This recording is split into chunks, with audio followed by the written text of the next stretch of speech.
시청자 여러분 안녕하십니까. 벌써 이제 6월 28일 밤 10시 반이 넘었는데요.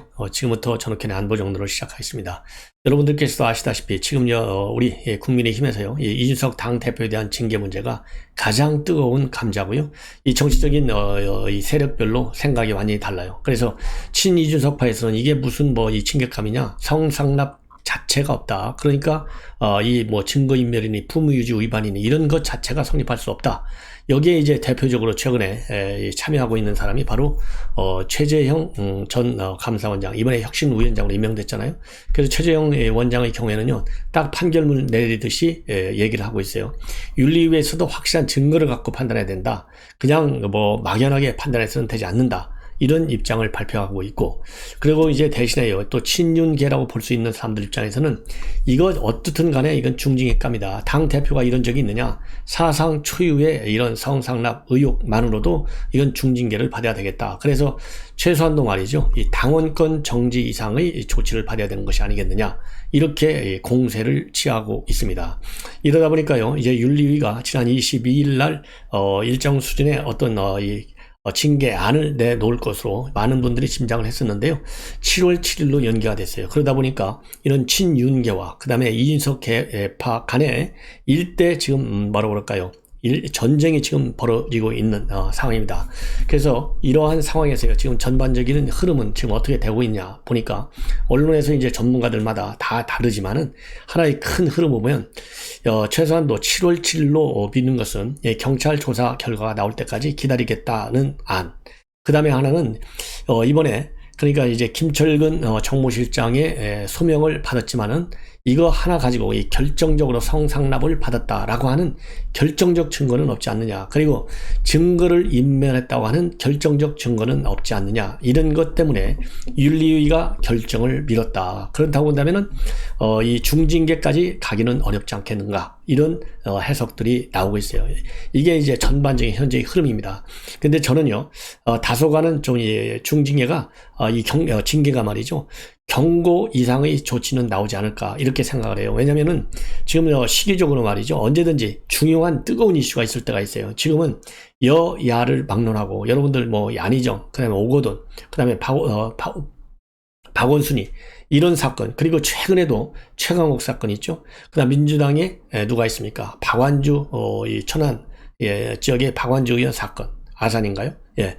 그래서 지금 이 야당에서도 이 성추행, 그 다음에 성폭행, 또 정의당에서도 있잖아요. 예. 이렇게 해서 말이죠, 지금 이 정치권에서 이 추행이라든가 폭행이라든가 하여튼 이런 이 섹스 스캔들과 관련해서는요, 굉장히 뭐라고 그럴까요? 무거운 그런 조치를 내려놓고 있어요. 이게 하나의 큰 시대적인 흐름이거든요. 그렇기 때문에 성상납을 받았냐 안 받았냐, 그리고 증거인멸을 했느냐 안 했느냐, 이걸 보면은 꼭 법리적인 판단에서 수사기관이 하듯이 지금 징계위에서 내릴 수는 없다. 이런 여론도 만만치가 않아요. 그리고 당사자가 이제 당 대표고, 특히 우리 당의 경우에는 보수정당이지 않습니까? 그래서 보수정당에서 이렇게 성추문이 발생했다는 거, 이거 자체가 굉장한 징계감이다. 그래서요, 최소한도 경고 이상 당원권 정지라든가 탈당 권유, 이 정도까지도 나올 수 있는 것이 아니냐, 이런 생각을 가지고 있는 이런 지금 층도 상당합니다. 이런 갈등 때문에 이번에 윤리위가 바로 결론을 내리지 못하고 7월 7일 날 이준석 대표의 소명을 듣겠다, 이런 입장이거든요. 여기에 관해서 또 이 언론마다 다르지만은요, 예를 들어서 제가 종종 여러분들께 소개해드리는 이 구월한 전 관훈클럽 총무, 세계일보 주필 하신 분이 있잖아요. 이분은 저 최재형 원장이 말이죠, 꼭 증거를 갖고 판단해야 된다라고 하는 주장에 대해서 이거는 굉장히 잘못된 것이다. 지금 이 정치판에서 정당이 무슨 이 법집행기관인 경찰이나 검찰의 하부기관이냐, 자체적으로 판단해라. 이 자체적인 판단에는 상식적인 수준에서의 국민 눈높이에서 맞는 정치적인 판단을 내려야 되는 것이지 법률적 판단을 요구하는 것이 아니다. 그래서 제가 말씀드린 대로 이 당대표라고 하는 직위에서 이런 사단이 벌어진 것 자체가 중징계감이다. 이렇게 입장을 내놓고 있어요. 자, 그래서 지금 여러분들께서도요, 이거를 이제 그렇다고 본다면 지금 이준석 대표 여러 가지 작전을 구사하고 있는데 그 중에 하나 지금 논란을 야기하고 있는 작전이 뭐냐? 윤석열 대통령의 마음, 즉 윤심을 빌리자는 겁니다. 그래서 이미 한 번은 이 만찬을 회동했다라는 설이 있고요. 그 다음에는 떠나기 전에, 즉 6월 27일 날 출발하기 전에 한 번 더 좀 비공개 면담을 신청했는데 윤석열 대통령, 즉 대통령 측에서 노 했다는 거거든요. 그럼 여기에 대해서 대통령실에서는 아예 뭐 한 번이든 두 번이든 만찬 회동 이런 거 가진 것이 없다라고 밝히고 있고, 이준석 대표의 경우는 이런 윤리적인 문제하고 현안과 관련해서, 그리고 이 정책적인 문제와 관련해서 당 대표가 대통령과 면담을 하고 예방을 하고 이런 거하고 엮지 말아라. 그런 지나친 정치적인 해석이다. 왜 그렇게 이준석 대표가 방어막을 칠 수밖에 없습니까? 윤심을 잡아가지고 이 징계 이 결정을 좀 무산시켜야 되겠는데, 이것이 자꾸 연결되면 본인이 스스로 내가 성상납 받은 게 맞아 이렇게 시인하는 것밖에 안 되잖아요. 그래서 이거를 갖다가 좀 경감시키려고 노력하는, 윤심을 빌어서 이러한 의도가 또 노출이 되는 거예요. 그리고 그런 또 비난과 의혹을 또 받을 수밖에 없어요. 그래서 이거 윤심을 업으려고 하는 거 보니까 이준석 대표 말로는 뭐 전혀 그런 게 없다고 하지만은 가세연의 주장처럼 이건 성상납 의혹이 있구나, 이러한 이 대중들의 심증을 굳혀줄 수가 있다는 것이죠. 그래서 이준석 대표는 이거를 정치적으로 해석하지 말아라, 이건 과한 해석이다, 딱 선을 긋고 있어요. 그런데 꼭 그렇지 않은, 뭔가 석연치 않은, 그러니까요, 뭔가 좀 냄새가 나는, 의혹이 나는 게 있어요. 바로 뭐냐?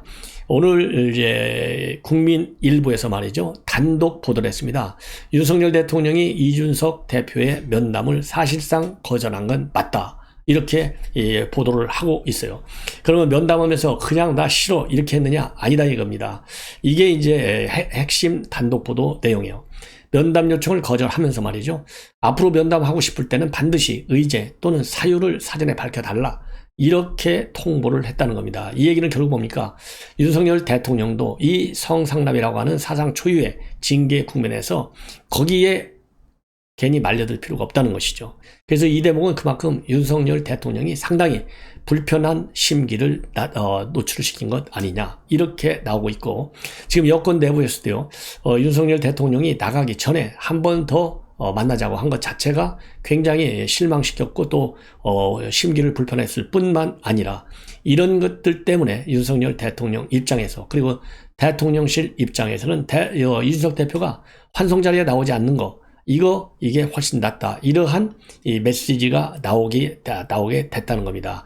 그만큼 여권 내부에, 특히 대통령실 윤석열 대통령의 심기, 이 기류가 굉장히 심상치 않다는 것이죠. 따라서 이번에 원내대표는 가고요, 원내 또 수석 부대표 송원석, 이 두 분만 갖고 당 대표가 나가지 않았다라고 하는 점은 바로 직접적으로는 이렇게 자꾸 만나자고 그러고 징계를 앞둔 국면에서 이것이 굉장히 불쾌감을 줬고, 그러다 보니까 이제는 사유를 얘기하라, 어젠다가 뭐냐, 그 왜 자꾸 만나려고 하느냐, 이 똑부러진 면담 신청의 의도를 밝혀야만이 그 타당성과 정당성, 그리고 필요성을 본 다음에 만남 여부를 결정하겠다, 이런 지금 보도를 하고 있어요. 그렇기 때문에 말이죠, 지금 이런 국민일보의 보도를 보면 이준석 대표가 집요하게 요청을 한 것은 사실이고, 만나지 않았다는 대통령실의 입장이 맞을 가능성이 굉장히 큰 것이 아니겠는가, 이렇게 생각이 듭니다. 더군다나 말이죠, 이 대통령 출근 날 안 갔으면, 저 같으면 그냥 조용히 이것저것 뭐 연구하고 다른 행사를 갔어야 되는데, 해필이면 최재형 위원장이 주관하는 세미나, 이 세미나에 갔어요. 세미나에. 자, 그러다 보니까 지금 이 최재형 원장의 경우에는, 의원의 경우에는요, 친이준석 이 발언을 이 공천 문제라든가 혁신의 성격이라든가 그 다음에 성상납 문제에 관해서 의견을 일방적인 그런 의견을 내세우고 있는데, 그러다 보니까 2중 3중의 의혹이 더 커지고 있고, 이준석 대표에 대한 비판의 수위는 또 높아지고 있다, 이렇게 지금 평가가 되는 대목입니다.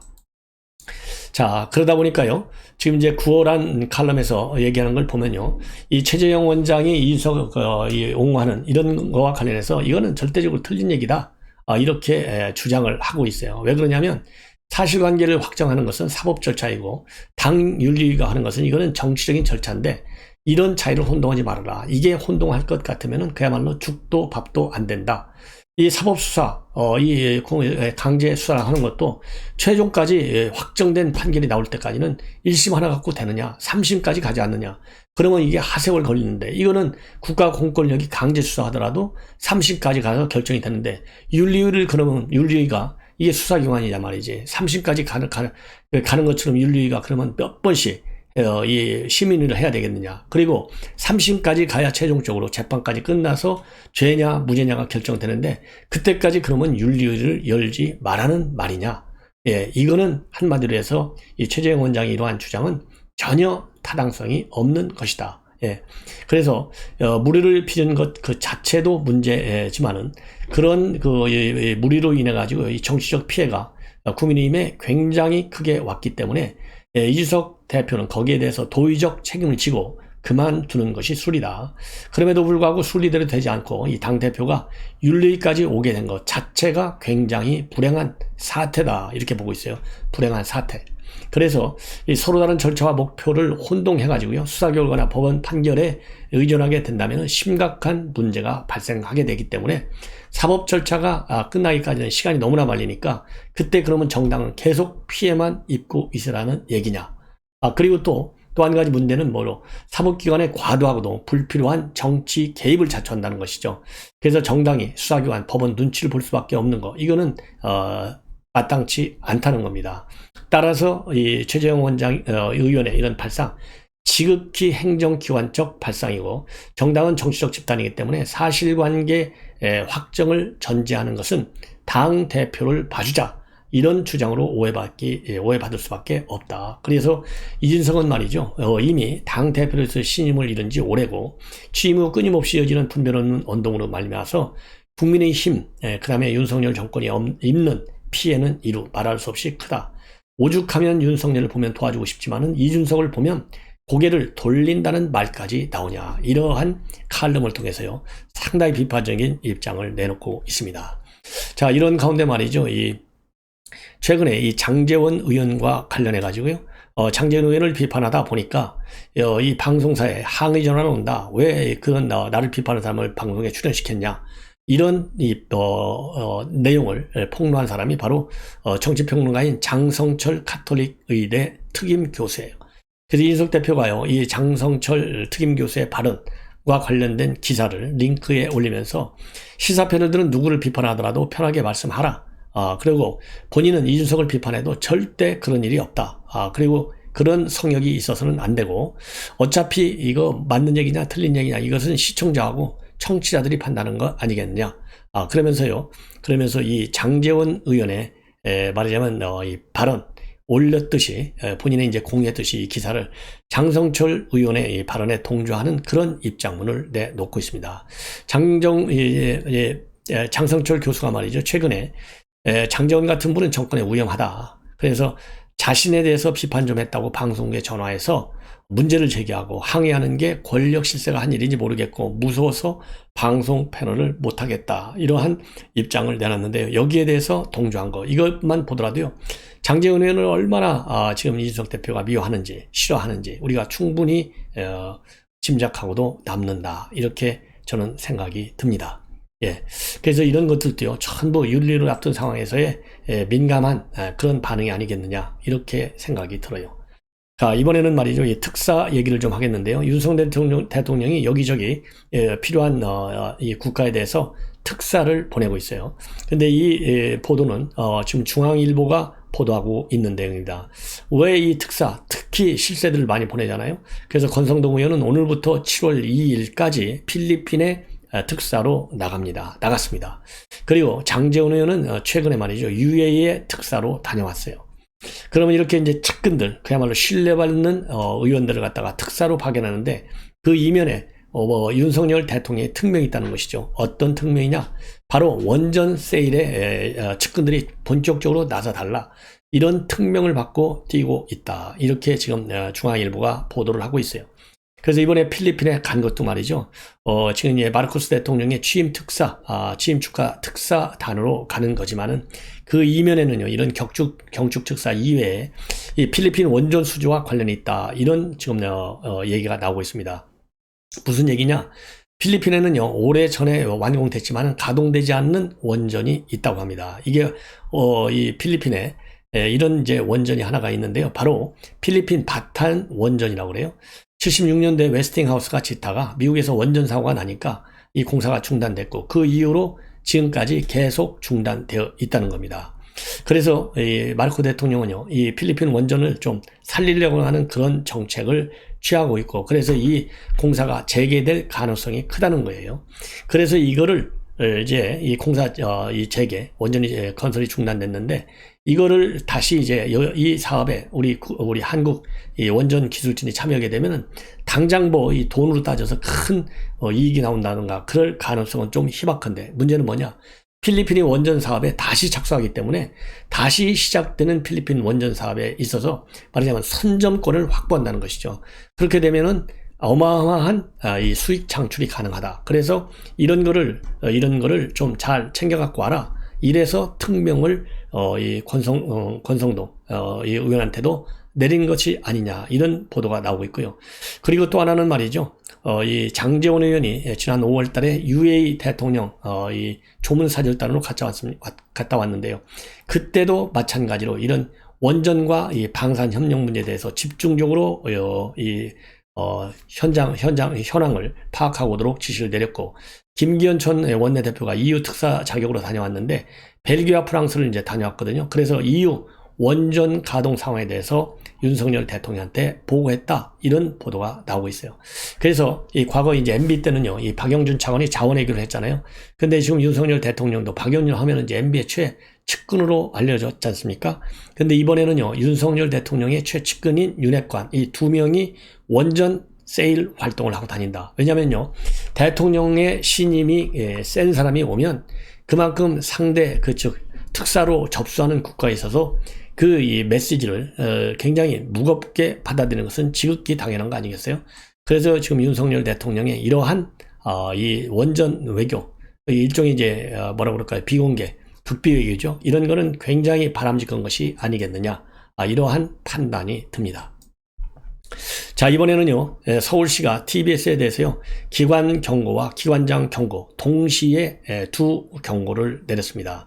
바로 뭐냐면요, 서울시 감사위원회가요, 지난 2월에서부터 4월까지 TBS 재단을 종합 감사했어요. 이 종합 감사를 해보니까 여러 가지 문제가 있는데, 방심위로부터 여러 프로그램이 여러 차례에 걸쳐서 이 지적을 받고 경고를 받고 징계를 받았어요. 그럼에도 불구하고 제대로 이 징계 문제에 관해서 시정 조치가 이루어지지 않았다는 점이 하나고요. 그 다음에 하나는요, 이 김호준에 대해서 그야말로 억대 출연료, 최대 출연료를 주면서도 계약서를 작성하지 않고 일방적으로 준 거, 이것도 위법상이라는 것이죠. 그래서 서울시가 이 두 가지를 이용해서 기관 경고, 그리고 기관장, TBS 이 재단 이사장 이강택 대표한테 기관장 경고를 했습니다. 그리고 이러한 감사 결과를 근거로 해서 서울시하고요, 이제 서울시의회가 과연 TBS 출연과 앞으로 상당히 또 감맥할 수 있는 것 아니냐, 이런 전망도 나오고 있어요. 왜냐면요, 지금 2022년도 TBS 출연금을 전년도에 비해서요, 2021년도에 비해서 본래 123억을 삭감하려고 그랬어요. 그래서 한 252억 정도로 편성을 했는데, 서울시가, 여러분들 당시에 말이죠, 완전히 민주당이 장악하고 있었잖아요. 그래서 결국은 68억 원은 삭감액 중에 돌려줬어요. 그러니까 123억 중에 63억은 돌려주고 68억은 돌려주고 그냥 한 65억 정도만 못 갚은 거예요. 자, 그러다 보니까 이번의 경우에는 제대로 TBS 예산을 삭감할 계기가 된 게 아니냐. 왜냐하면 이번에요, 압도적으로 우리 국민의힘 시의원이 많이 탄성해가지고 112석 중에 76석, 즉 68%를 국민의힘이 차지하는 다수당이 됐습니다. 그래서 이제 TBS 이 방송 기능을 교육 기능이 아니라 교육문화 기능으로 바꾸는 안, 그 다음에 서울시 예산 지원을 대폭 줄이는 안, 이런 것들이 이제 가능한 그런 상황으로 되는 것이 아니냐. 이렇게 지금 상황의 급격한 변화가 있다. 그래서요, 이제 김어준의 운명도 머지않아서 끝내줘야 될 것이 아니겠느냐. 이렇게 생각이 듭니다. 그래서 이번에요, 서울시의 이런 종합감사 결과를 가지고 이제 오세훈 시장이 얼마나 강단 있게 이거를 집행하느냐, 그리고 대안을 제시하느냐. 왜냐하면 이제 서울시에서 지원을 받기는 굉장히 용이해졌지 않습니까? 그래서 이제 서울시의 다수당이 민주당이 아니고 우리 국민이 됐기 때문에 오세훈 시장 의회도 그다음에 오세훈 시 집행부도 같이 윈윈할 수 있는 그런 여건이 됐다라고 판단이 됩니다. 그래서 이제 오세훈 시장이요, 누가 보더라도 지금 차기 대선 주자, 현재로서는 지지율이 1위를 달리고 있는데 이 지지율을 운영하고 유지하고 발전시키는데도 상당히 좋은 여건이 만들어지고 있는 것이 아닌가 생각이 듭니다. 시청자 여러분, 이것으로 본 방송은 마치고요, 잠시 후에 또 이제 나토 정상회담 관련된 보도들이 지금 많이 쏟아지고 있어요. 우선 중국이 굉장히 지금 세게 압박 견제를 하고 있습니다. 이런 내용을 가지고 여러분들께 깊이 있게 분석해 드리도록 하겠습니다. 알람을 설정해서 많이 봐주시면 대단히 고맙겠습니다. 감사합니다.